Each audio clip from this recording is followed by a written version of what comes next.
Welcome, everyone, to episode 3 of the Child and Family Justice Initiative podcast. My name is Sal Guardiola II. I'm the Relations and Engagement Manager for UNM School of Law, and I have the distinct privilege today of interviewing my friend and my colleague and former classmate, Jazmín Irazoqui-Ruiz. She is, if you don't recognize her, she's famous. She was the keynote graduate speaker for Raza graduation. And back in April, she was the recipient of the New Mexico Women's Bar Association Outstanding Young Attorney Award. So, Jazmín, it's so good to have you here. Thank you for having me. I'm really excited to be here. Jazmín, it's really special to me to be able to interview you because we go back. Yeah, we go to back. high school. Yeah, so you and I, we both went to high school in Arizona, and then we end up meeting in a freshman honors course focused on immigration. Right? Yeah, that first semester. And not only were you in there, but your twin sister too, Jazmín. So it's been really cool for me to be able to go through my journey and then run into you in all these different places and be a spectator to your journey as well, and the amazing things that you've been able to accomplish just through diligence and also through community.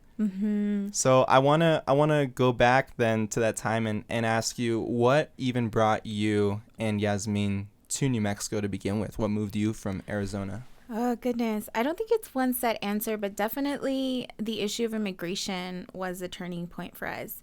So I grew up in Phoenix, Arizona with my family, and there was always this fear about police enforcement in general, and I didn't quite understand why, other than I come from a family that is immigrant, we're people of color, we live in a community that's predominantly white, and so I was like, it must just be, different dynamics where my mom is uncomfortable with us being here. And it was in 2008, early 2008, that my mother had a stroke. My mom worked full-time, often 60 to 80 hours a week, working 16-hour shifts almost every day of the week to pay the bills, to keep our family afloat. And one day, I knew that she was always stressed out, but one day she had a stroke while she was at work. Oh, my gosh. And we got a call at the school that my mom was in the hospital. And we were like, yeah, my mom works at the hospital. Of course she's there. And they're like, no, your mom has been admitted to the hospital. She had a stroke. And so my sister and I had just turned 16. This was in March. And we were like, well, we're old enough to start helping out, so let's get a job, right? While my mom was in the hospital. And we tried to get a job, and the person was like, I don't know what's wrong. Like, your name isn't matching the social. I think you need to have a conversation with your mom. And my sister and I, oblivious to the issue, were like, we're twins. Switch the numbers. Maybe that's the case. And she's like, no, you need to talk to your mom and see what's happening. And so my mom was in the hospital. She was trying to recover. She had to do rehab to speak all over again, to walk again. Wow. And so it just was not the time to do it. And at the time, we were juniors in high school, and my sister and I had exceeded all sections of the AIMS exam. Only 5 students in our high school had done that, and we were getting... AIMS exam is a standardized test for Arizona. That's right. Yes. Every high school student has to do it, and depending on how you score, you are eligible for a number of scholarships. And because my sister and I exceeded all sections, we were eligible for... full rides to all the state universities in Arizona, which are pretty good schools. However, we weren't eligible for them because we weren't documented. And we didn't know it at the time until my mom came home and we told her, I was like, Mom, this really weird thing happened. We tried to get a job. We're old enough to start helping out. And that's when she told us, and she started crying, and we're like, why is Mom crying? Like, she's sick. She barely came home. And she's like, at the time, we didn't have the language to be able to identify our situation. And so my mom was like, we're illegal, using the same language that the state was using at the time to identify undocumented immigrants. And so that was in April. And then the following day, less than 24 hours later, we were in an attorney's office trying to figure out our situation, if there was anything that could be done, if not for my mom, then for me and my twin sister. And, I don't know who this attorney was. I wish I could know. But I just remember sitting in his office and my mom sharing our story, never really having told anyone, and this was her first time, so like it all came out and she was crying. Wow. And my sister and I were there just like looking at my mom, like not sure what was actually happening, but also taking in the story at the same time, having heard it for the first time, as it's her first time sharing it with anyone. And so I want to highlight that. So you're 16 years old. Mm-hmm. All of your conscious life has been with the understanding that you are a U.S. citizen.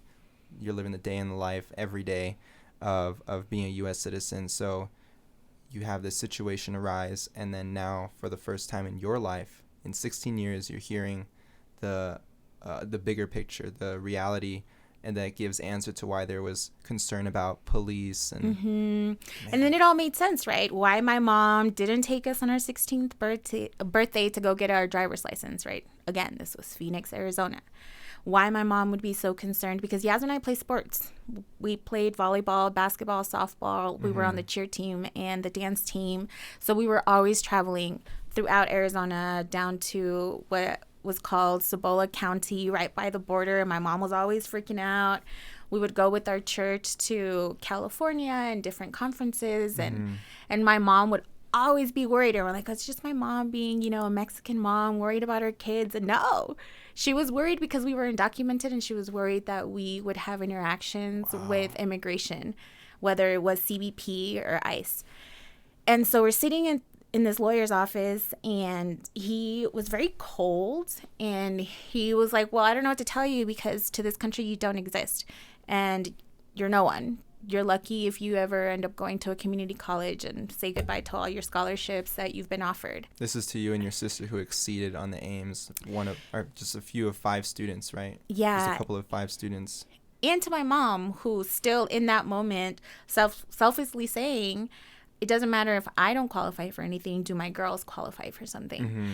And my mom didn't take that answer. And in retrospect, I wish that she would have pushed back a little more, because it turns out that my sister and I were eligible for this immigration relief called Special Immigrant Juvenile Status. Wow. As I mentioned, my mom was a single mother. My sister and I didn't grow up with our dad. And there's this immigration relief that Congress passed in the early 2000s for minor children under the age of 21 under the federal statute who have been abused, abandoned, or neglected by one or both of their parents. And in this case, we would have qualified for abandonment because our biological father just wasn't in the picture. We were living with our single mother. And it would have been a fairly simple process of my mom getting sole custody of me and my twin sister, and then applying for the immigration relief, which is something that I do now as an attorney at the New Mexico Immigrant Law Center. And I have had clients come to me 27 days before turning 18, because under state law, you have to be below the age of 18. Okay. And I move heaven and earth to make sure that we get that predicate order from the court so that they're eligible for SIJS. And I just got an acceptance letter for one of my clients through the New Mexico Dream Team membership for him to be able to obtain a green card. Wow. And I just think of how different my life would have been if at that moment that attorney could have shed his own racist views and misconceptions about immigration and said, I don't know, but let me do some research and refer you to someone else. Because I was 16 and I didn't have status until I turned 26. Wow. So that was 10 years later, living undocumented and having to face those realities. And so because my mom didn't take no for an answer, she started Googling. She was so cute. We had one computer at home. It was in the living room. It was like one of those really big computers with like a bunch of different pieces. And the slow internet like hooked up through the phone. The dial-up. Yeah. Well, we were low income. Sure. So whatever, that was what we could afford at the time. And there was my mom, like she would come home because she worked 16-hour shifts, so 6 to 2, 2 to 10. Wow. And by the time she would get home, it'd be like 10:30, and my sister and I were still up because after we put our younger brothers to bed and we cleaned the house, we were doing our homework. So we would sit in the living room with her as she was on the computer, right, with her little chubby fingers, typing with the 2 fingers. And that's how we decided to move to New Mexico. She Googled and she found that Governor Richardson at the time was receptive to the immigrant community, that we could get a driver's license here. And so my mom's like, if we could get a driver's license there, then maybe you can go to college there. Wow. And this was April of 2008, right? Like, I'm talking everything that's happening here happened in the span of 72 hours. Oh, my gosh. By June of 2008, we were already living here. We had moved, and it was a little strange because my mom didn't quite have a job here in New Mexico yet. So she was traveling back and forth between Arizona and New Mexico, working for a nursing agency there. While my sister and I took care of our younger brothers, my mom was going back and forth until she landed a job here. And it was kind of funny because my mom knew that since she had a stroke, her accent was really thick. Yeah. So she would have me call for her saying, hi, my name is so-and-so. I'm looking for a job. But she knew that that was important in order for her to get a foot through the door to get to the interview. Mm-hmm. And then she would show up, and she's the happiest person ever. She's a great personality. And, you know, at first it would be kind of in shock, like, you're not the person I spoke to over the phone, but you're kind of lovely. I think I want to give you a job. But it was an experience, and that's how we ended up here. Wow. So you ended up here, you finished high school. Yes. And then continued on to UNM. Mm-hmm. At that point, what did life look like for you in terms of approaching advocacy for immigrants? That was an evolving journey. Okay. Because we found out so late about our immigration status, and then understanding my mom's fear, having grown up in Arizona where Joe Arpaio was a sheriff, and where Arizona was very anti-immigrant, it was years where we lived with my mom's mentality, and now we understood her fear, and we just didn't share our immigration status. In fact, it was 2 years later after moving to New Mexico where Jazmín and I shared with our high school counselor that to this day I still remember this lady, sweetest person ever, blonde hair. At the time, she was our counselor. Her name was Miss Tuttle. And we were sharing with her, right? She was completely oblivious to the issue too. We were like, we want to go to college, but we're not sure that we can. Mm-hmm. And we're telling her, she's like, what do you mean you can't? You two are like two of our top students. And we're like, well, we don't have a social security number, right? Not quite knowing how to explain the issue to her. And she's like, what do you mean you don't have a social security number? Everyone has one. And we're like, no, we weren't born here. And she was like, well, I'm sure we can figure it out. And she connected us to El Centro de la Raza at UNM. Wow. Okay. And this was like December of 2009. Okay. This is all like evolving really quickly. Which you graduated in May of 2010. So you're graduated in May of 2010. 5 months later. Wow. Yeah. Okay. And that January, we set up a meeting at El Centro de la Raza. And they're like, oh, yeah, we know what to do. Like, we have other students in this situation. There's this law that says you can go to a university regardless of immigration status. And guess what? Because you've been here for the last 2 years and you're graduating from high school, you're eligible for this thing called the lottery scholarship.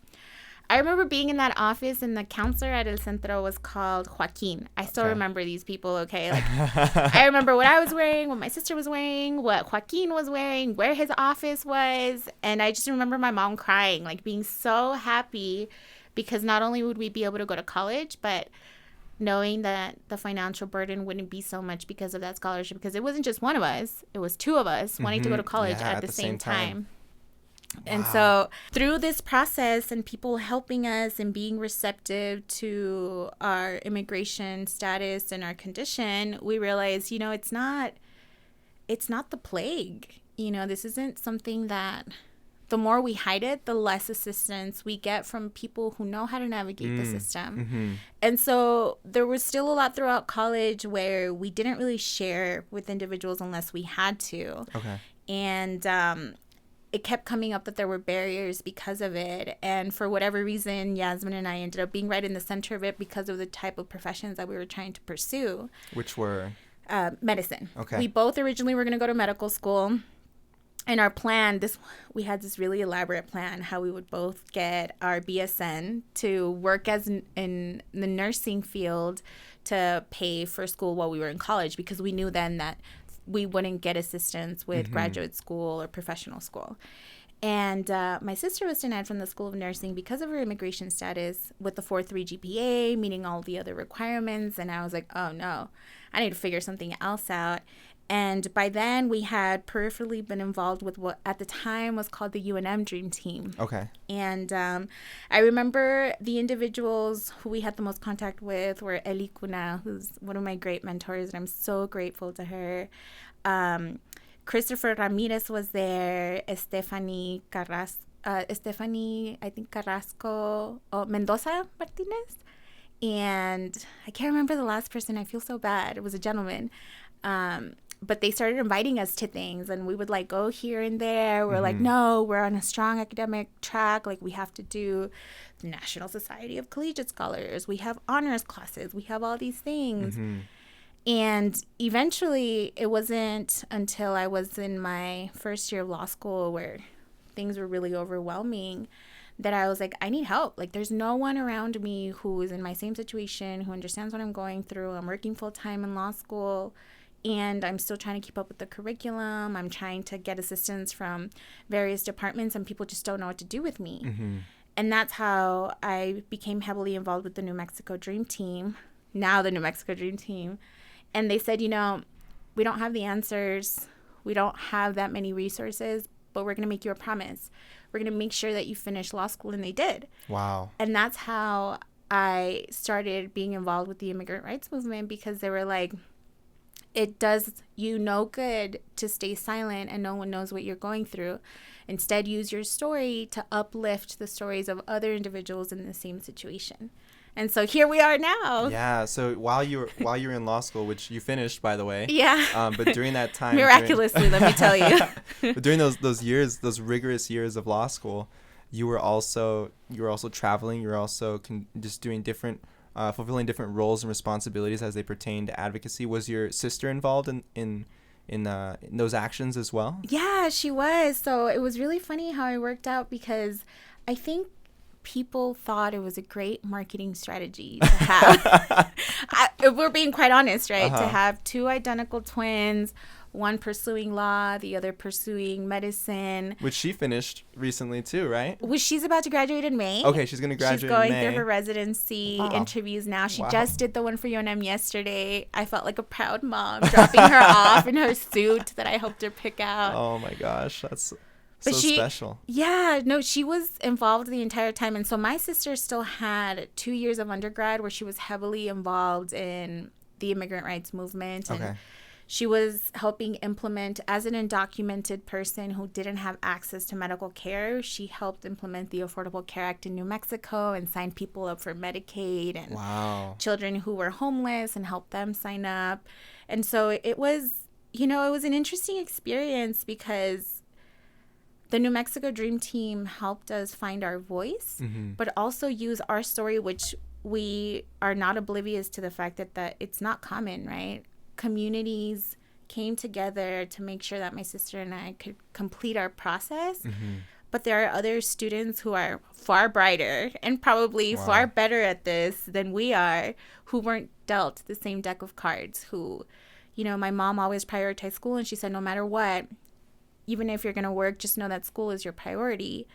But I have friends who their families had to sit them down and say, listen, we don't have money for you to keep going to school, even with the scholarship. So you have to stop school and help us.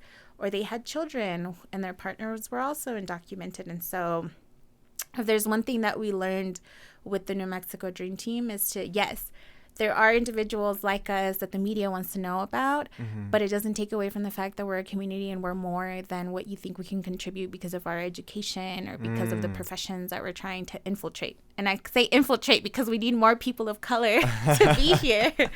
When you look back on that moment when you were 16, like honestly, in the span of life, that wasn't that long ago.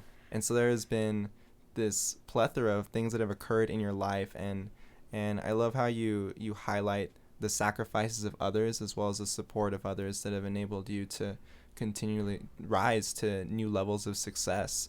And also acknowledging, too, that they didn't come without obstacles. So I'm thinking now you passed the bar exam and then you had to go advocate for yourself. To tell us about that. Yeah. Dang. So just to address the first thing that you said about people who sacrificed a lot to be here, I mentioned that Eli Cuna was one of my mentors, and Eli Cuna wanted to go to medical school.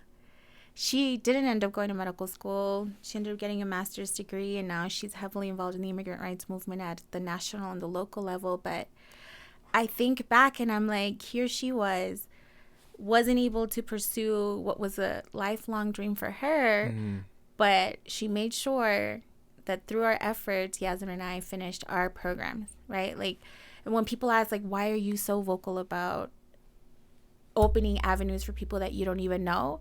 Because people have done that for me, you know? And if someone can do that for us when they didn't know who we were or what we were about, then why can't I use my platform that they've given me for other students in the same situation and other families as well?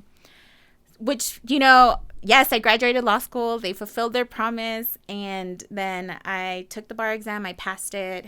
I had a score high enough for all UBE jurisdictions at the time. And then the one jurisdiction that I sought admission to denied my application. And so in October of 2017, when the rest of my class and the individuals who I went to law school with were getting sworn into the bar, I was not sworn in. And because New Mexico was that jurisdiction. Because New Mexico was a jurisdiction that interpreted DACA as not being enough to be admitted to the bar. And just briefly, for someone who's not familiar with DACA. So DACA is Deferred Action for Childhood Arrivals. It was passed under the Obama administration. It's not a law. It's a policy that was passed through executive order that allows protection from deportation for 2 years and makes you eligible for employment authorization and a social security number. It's difficult to get. You can't have a criminal history. You had to have been here in July 2007 and have been present in July 2012 to be eligible, and prove that you've been here that entire time, and prove that you are in high school or graduated high school or got a GED or served in the military. So the requirements were stringent, to say the least. Yeah. And so this was passed in 2012, and everyone rushed to get it. I was a sophomore in college at the time. And my sister and I first were told by a couple of, I think they were attorneys through a nonprofit organization, and they said that we weren't eligible. So this was in 2012, okay? Okay. And we were like, okay, well, I guess we're not eligible. Life goes on. So there we went. And then when we started getting involved with the New Mexico Dream Team, we also met Jenny Landau, who at the time was the executive director of the New Mexico Immigrant Law Center. And she was moving away from practicing law, but she was like, no, you're eligible for DACA. Let me set you up with one of our attorneys. And wow. I know. You just had someone step in. Yeah. Oh my gosh. And it's happened my entire life, right? Like, I feel like Yasmin and I kind of go through life like, well, someone said this and someone said no, but they told me to go talk to this person, so there we go, right? Like, shamelessly, like, someone told me to come talk to you. So here I am, friendly stalking. And that was in 2015. And so finally in 2016, 4 years after DACA was announced and the program was being implemented, my sister and I sat down with an attorney who said, yeah, you're eligible. Let's do this. But then we didn't have the money. Okay. Man. It was like about $400 something each, which together was a lot of money. And my mom was like, I don't know what to tell you girls. Like, we pay your tuition, or we pay that, or we fall behind on the electricity bill, which was always happening, by the way.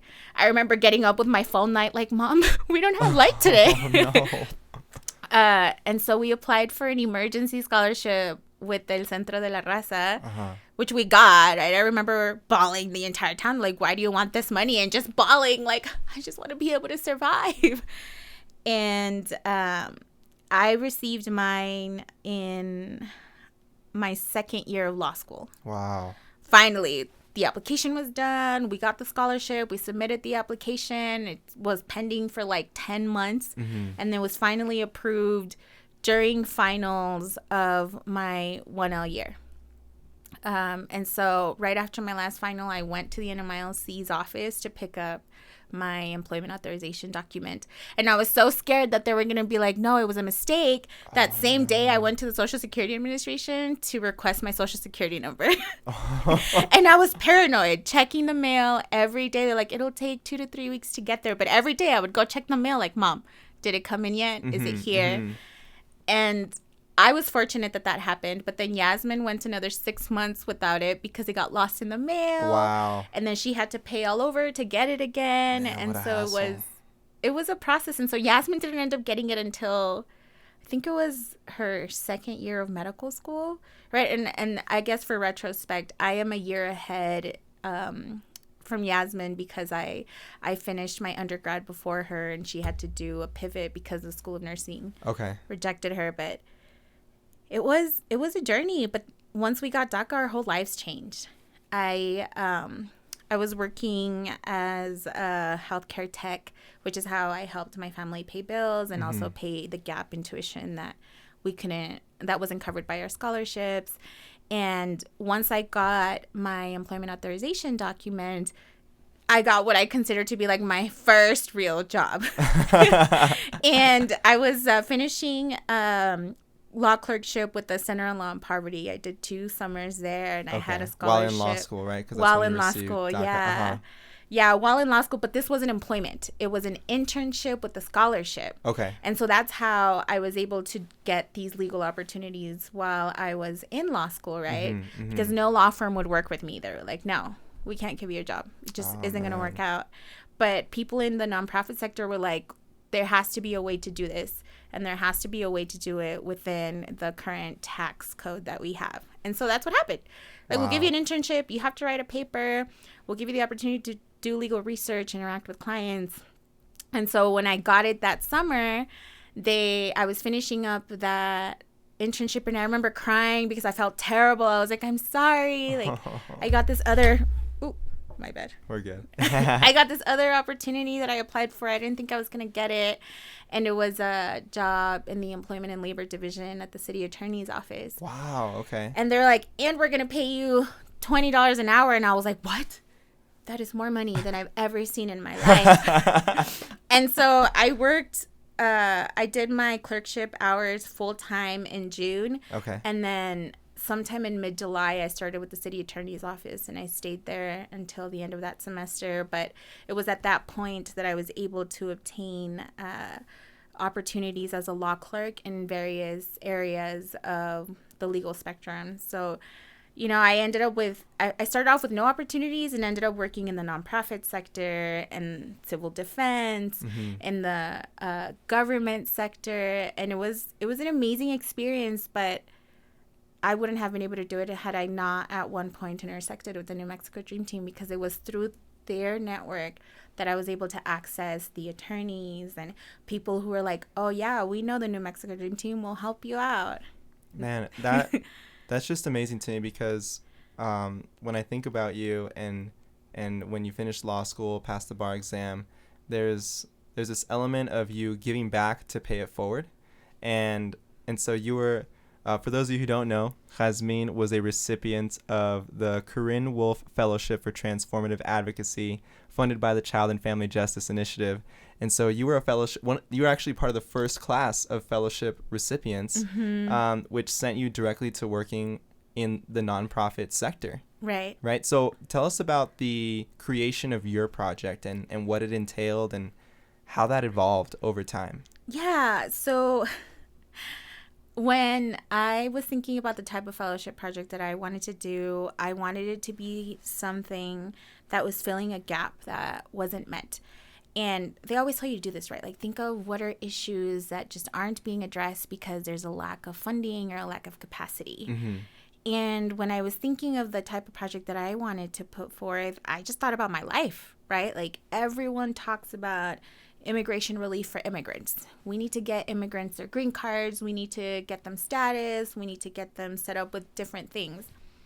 But what happens to individuals who aren't eligible for immigration relief, or who, while they're waiting for immigration relief, still need to be economically sustainable? And so then I thought back to how my family was creative in being sustainable and in paying our bills, and a lot of it every single time was through entrepreneurship. And I remember being 13 at the tax and rev department, whether it was in Arizona or here, helping translate these long legal tax documents for my stepdad and for my mom. And they're like, do you know what this says? And I'm like, well, I could Google it and figure it out. So you're translating legal documents before not just legal documents, tax documents at True. that. And navigating like, oh, what do you mean there's a federal and state tax agency that they need to register their business with? Oh, and they need to go to the city to get a business license too, and get a state permit, and go to zoning and whatever. And so I was like, what if my project is the intersection of how immigration law affects the economic sustainability of immigrant families across New Mexico? Wow. Because I know the process. Yeah. Started doing the process since I moved here when I was 16, but it's not centralized anywhere. And if the information is anywhere, it's in English. And even if there are nonprofits in town who are assisting Spanish speakers, they don't understand how federal immigration law affects their ability and how they can navigate the system, whether or not they have status or if it depends on their status. And so that's how my project came about. I said, I want to help immigrants navigate the tax system at the federal and state level, assist them with starting their businesses and incorporating if that's something that they want to do, but also protecting them from predatory practices. So consumer protection had an aspect of it.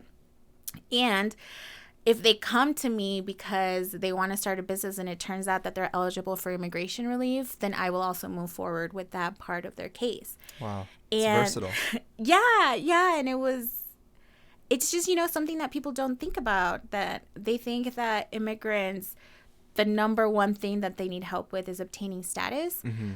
But sometimes the law is so rigid that there is no relief. And so you can't forget that they still need to pay the bills. So how do you do that working within the system that exists as it is today?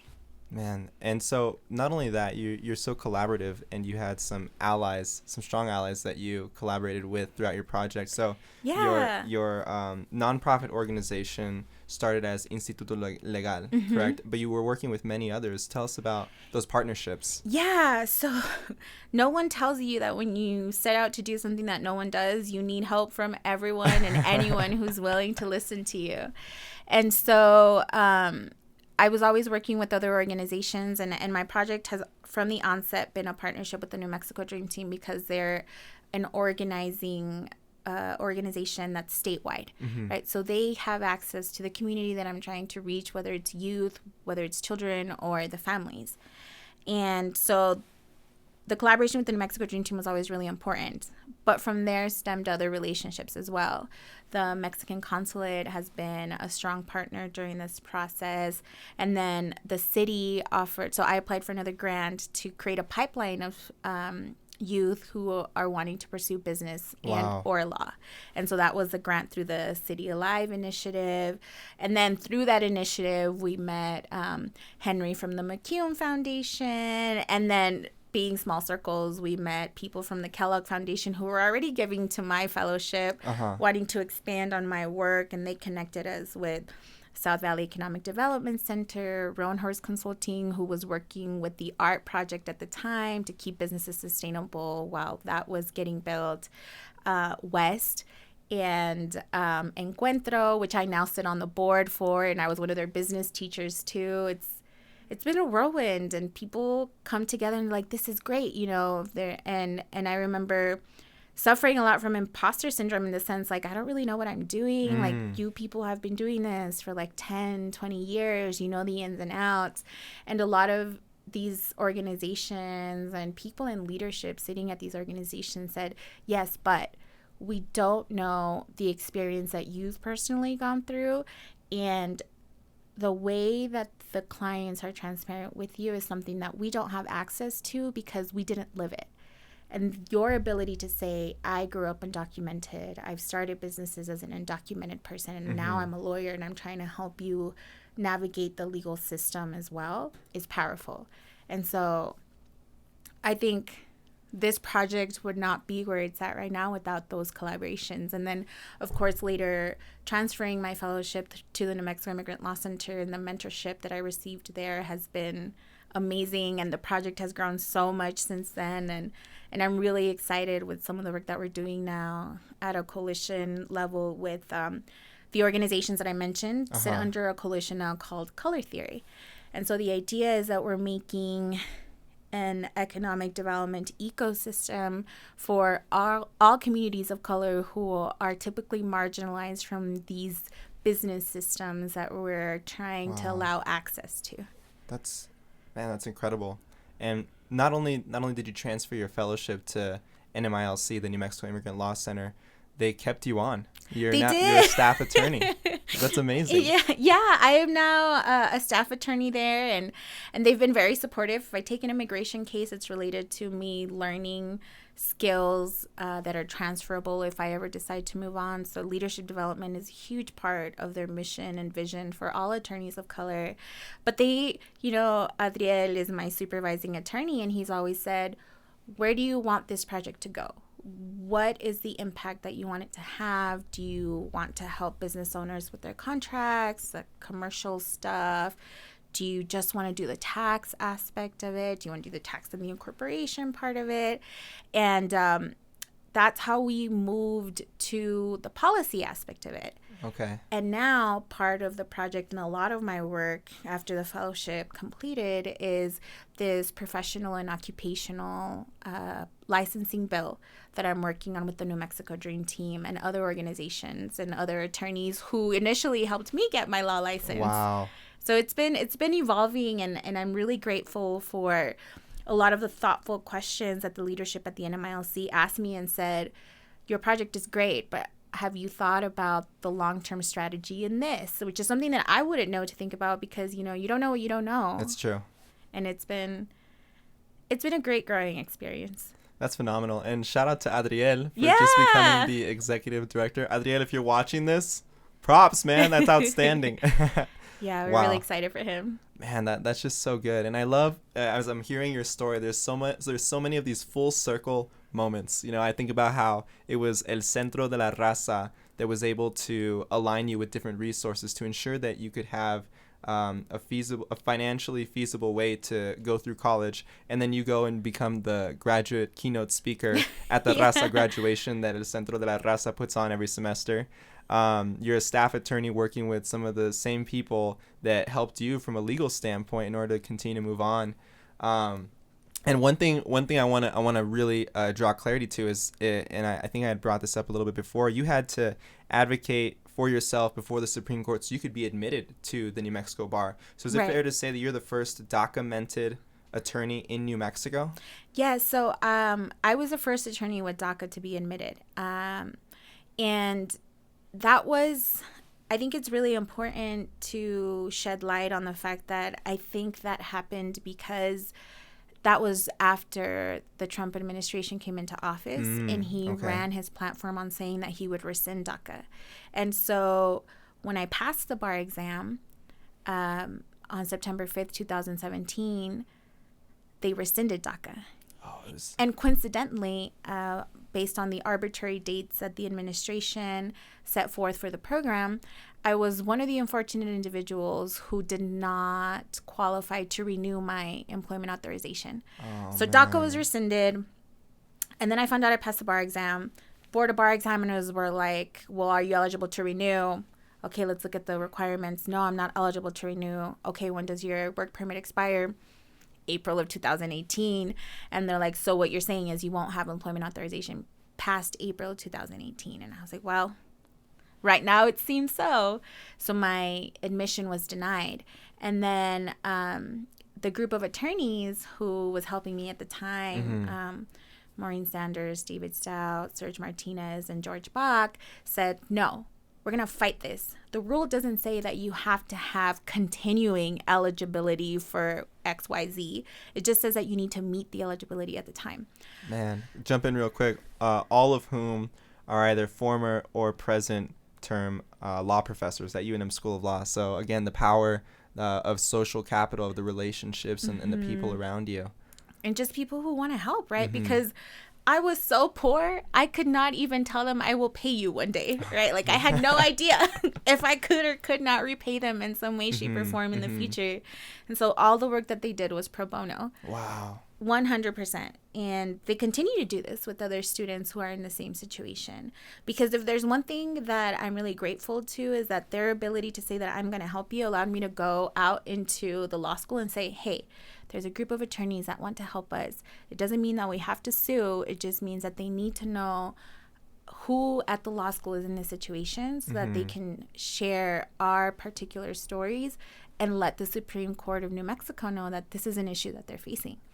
So it's been an interesting journey right now. Full circle, I'm working with the same group of attorneys to pass a bill that would remove immigration status as a barrier to all professional and occupational licenses here in New Mexico as part of my fellowship project, which would not have happened if I hadn't met the dream team and they're like, you can do it. Go do this. People tell you you can't do it. You tell them, yes, you can. You just don't want to. That's right. So it's been amazing to see the power of community and how there's no way that I would have been able to do it by myself. Yeah.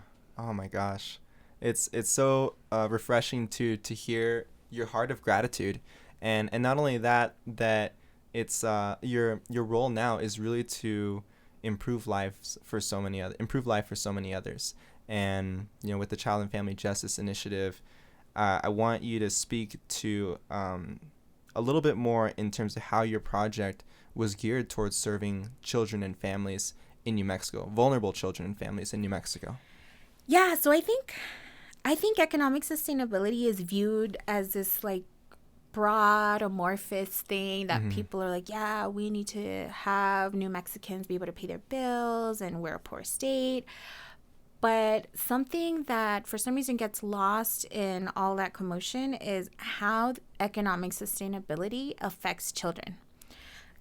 When I was looking at research for my project, I ran across some statistics that said that 99% of the turnover rate for elementary and middle school kids in the International District had started school there and don't end the school year there. Wow. Because of homelessness, because families can't find jobs, because families aren't sustainable, and they move. And they're trying to move to meet their economic needs. And so, right, it's kind of a battle trying to explain this sometimes to foundations and tell them economic development has everything to do with how it affects families and children, because children do not have continuing education or access to adequate education because they're always moving. And, having been a child who moved 6 times in 1 year because we got evicted and it was easier to move to another place and then start a new school as a result of that, I know the impact that has on you, and I was lucky that my mom's like, no matter what, you're going to school. But it is these situations that leads to kids not finishing high school, right? Or getting sat down and not finishing college because the family's like, you need to provide for us to be sustainable. And so I just think about how that gets lost in translation and how if you have a project that assists with economic sustainability, the quality of life of the children is going to change substantially. I mean, not too long ago, we saw a statistic that says that New Mexico is the worst state to raise children. Right. And economic sustainability is a huge factor of that. Man, that's so good. And I think you it's funny how the lights went a little, you shed light on the fact that it's not so cut and dry of people inherently seeing the direct correlation between those two issues, economic sustainability and therefore the welfare of children. And it just makes so much sense in terms of understanding that we want stability in a household because stability will inherently decrease the amount of ACEs, adverse childhood experiences, which then means that we are allowing our children in our state to have the best foot forward. And your targeted community was the immigrant population, and not just immigrant population where there was that barrier, but also language access. So it was so multifaceted what you did and what you continue to do. Yeah, it's been evolving for sure, and I'm glad that I've had great mentors to tell me like it's part of the process. you propose this project, and as you're figuring out how it's actually working, that's how you're able to prioritize certain areas of your project. It's actually how I sit on the board of OIRA now, because language access is a huge part of this, right? Like, yes, there's the legal side of it, there's a service delivery side, there's the organizing component, but you also need to have positions of power to be able to move policy. And so I was very fortunate to, again, be part of the New Mexico Dream Team, which is one of the founding organizations of the Office of Immigrant and Refugee Affairs, right, OIRA. And somehow I ended up becoming one of the board members of OIRA, and that's something that we talk about constantly: language access. How do we make documents accessible in the languages of the immigrant communities that we live in, right? And to be quite honest, people always think of Spanish. Okay, yes, we have a large Spanish-speaking immigrant population, but we also have Vietnamese cultures. We have people who are refugees from Africa and various dialects from there that are an issue that we're not meeting. And so it's been ever evolving, and I think the project will continue to evolve. Yeah, and it's cool hearing you say that, and it blows my mind that the cross-collaboration is not that difficult when it comes to like-minded individuals wanting to serve others, because the last episode we had Berenice Peregrino-Ponta on the show, and her whole project with the New Mexico Center on Law and Poverty is ensuring that language access is given to whom it's due. So it's awesome that there's this like-mindedness, and really it stems from a heart to serve the community, a heart to ensure that justice is being met for all and not just some.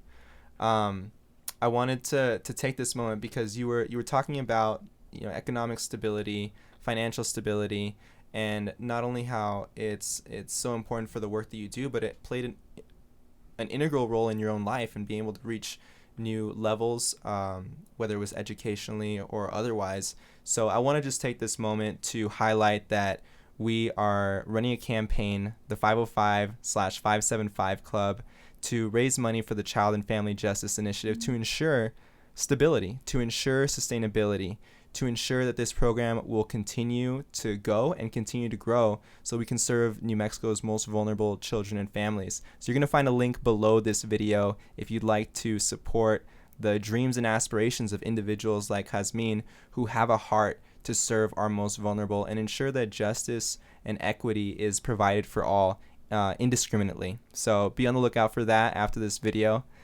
Jazmín, I want to transition now.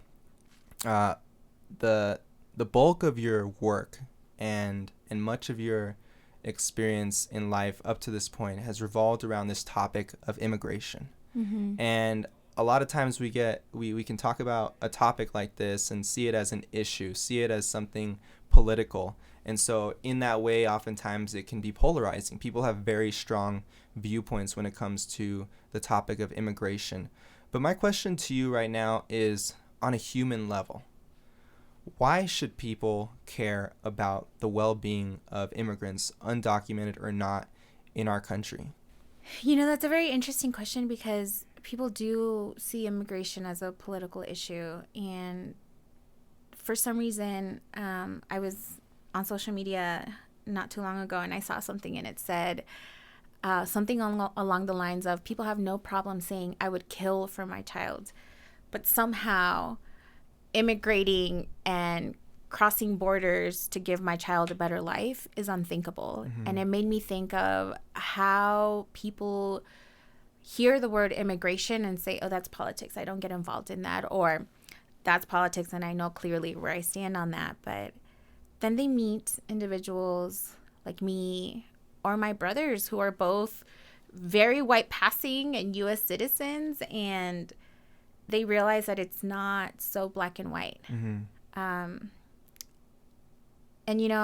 I think a big part of that is humanizing the issue and getting to know us and knowing what experiences we have and how we're not all murderers, as the federal administration has painted us, and oftentimes have painted the immigrant community as being individuals who live off the system, which isn't true at all. I think that's one of the two biggest misconceptions, is that immigrants live on welfare and they're sucking public benefits dry, which isn't true. first of all, if you're undocumented, you're not eligible for those benefits. And the fact that there's this rhetoric that states that immigrants don't pay taxes, that is absolutely not true.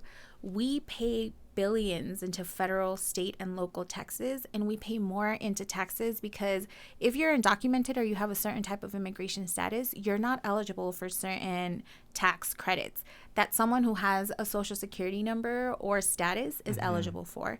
So I think if you want to look at it from that type of logical, immigrants are a burden to the community, that's not true. I think you need to look at the facts, right? And I think a lot of people who get to know us, don't really know the issue. And they're like, I had no idea. And I always think back to my stepdad's family, right? Very Republican, very right wing, and they had their own views on immigration. And then they met me and my twin sister and my mom, and they were like, oh, I didn't know this is what you went through. I had no idea you were going to college without loans. What? No, I'm still paying off my school loans, and you're working, and you're doing community work, and you're advocating for other people. I think if you get to know your neighbor, I think your view on immigration will change a lot. Man, that gave me the feels.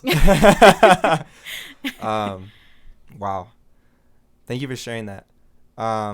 There's two more things I want to address. The first of which is just an intentional shout out to the New Mexico Dream Team.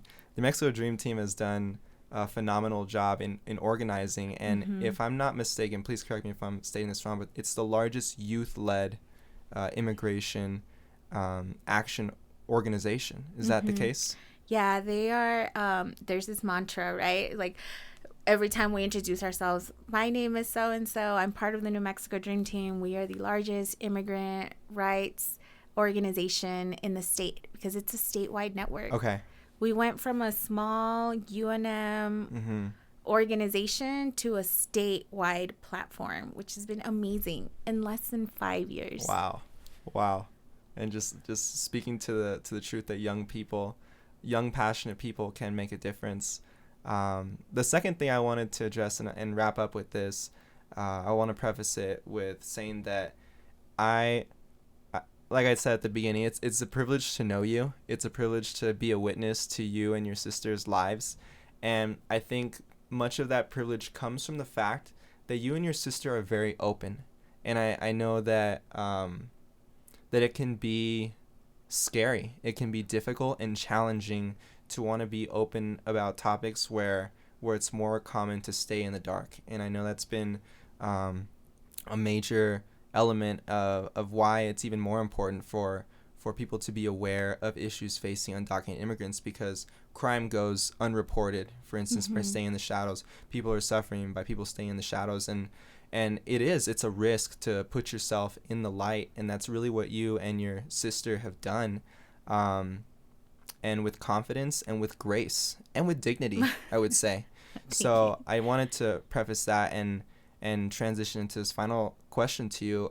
What would you say to the young undocumented immigrant watching this video, watching and hearing about your story, with desires and aspirations to make a difference for his or her community, but also feeling that sense of, I know I'm risking it to step out in that way?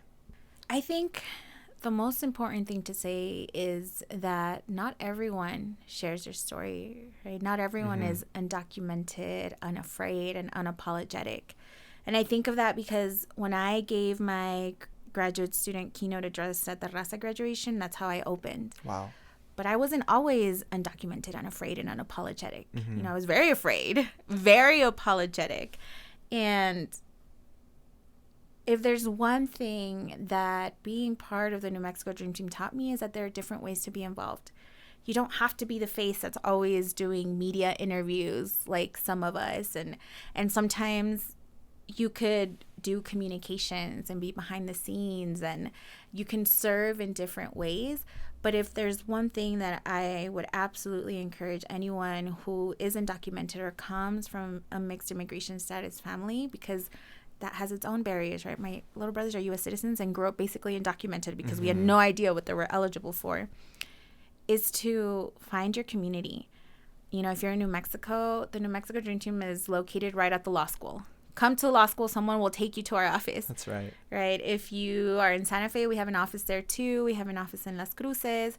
But if you're in another state, find someone who can connect you to these individuals, because you don't have to share your story and you don't have to be unafraid and unapologetic. And people understand that because you share your story if and when you're ready. Mm-hmm. Well, Jazmín, it's been awesome. Thank you so much for coming on the show. I had a lot of fun reconnecting with you, and I know that there's more to come. For those of you who are watching, thank you for tuning in. In this season of giving, keep us in mind. Keep us in your heart. The Child and Family Justice Initiative. People are making differences, and you can partner with them and partner with us through giving to the Child and Family Justice Initiative. Check out the link below. If you want more information, check out our website. And that is a wrap.